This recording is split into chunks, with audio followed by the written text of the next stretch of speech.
This is part 6 of the 2008 Ford Mustang water pump replacement. I basically put everything back together. Last thing I was doing, putting the gasket sealer on the back of the water pump. Basically, cleaned all the water pump housing, made sure that was clean, wiped it off, make sure it's dry. Then you apply the gasket maker on either the water pump or the housing around it. You just need a thin film. Make sure this hose right here on the old water pump, when it come out the old one, you take it off and reuse it.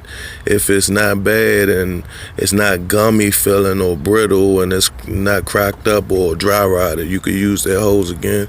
You could use this clamp again if it keeps the tension on the hose. If it clamped the hose, you could use this clamp again.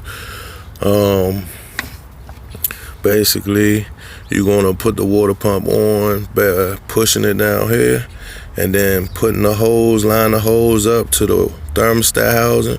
Then you're gonna push it up on the thermostat housing, and then once you get it up on there, you're gonna take this clamp. This clamp gonna be down here. You're gonna take this clamp and push it back up here, and then that'll lock that into place. Then you're gonna put all your screws around the water pump.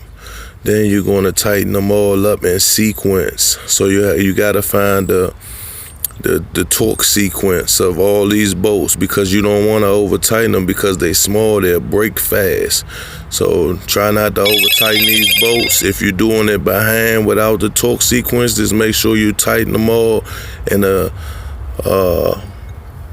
a uniform pattern. So basically, you won't have no leaks and everything will be good. It'll come out right.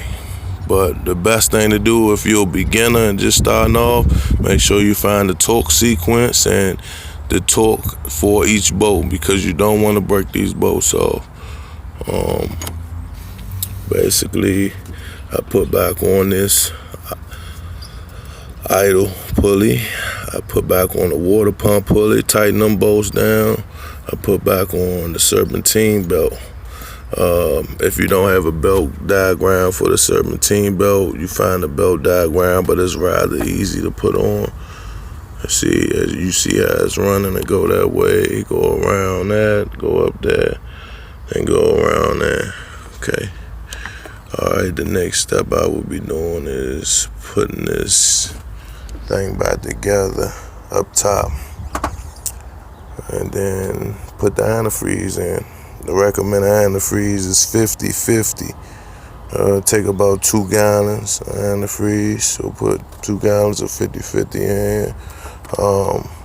After I put the 50-50 in here, I'm gonna start it up, leave it running for a good 15 minutes to see if there's any leaks. When I see it's no leaks, then it's good to go. Everything is complete. Please don't forget to hit the subscribe button for me. It's all I do every day, all day. Mechanic One Mobile. Thank you for looking at the videos. Thank you for taking the time to try to understand what's going on with this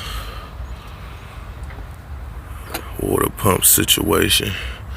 The first thing that was going on, how I could tell that it was the water pump, was it was leaking at the bottom, all the way at the bottom. I thought it was the hose, possible, but I thought it was a possibility it could be the water pump. But you just got to make sure. To make sure, you got to get all the way down there where it's leaking from and see exactly where it's leaking from. That way you won't be replacing parts that you don't need to replace.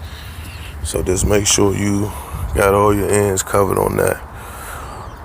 Please don't forget to hit the subscribe button. It was a pretty decent day today. Thank you.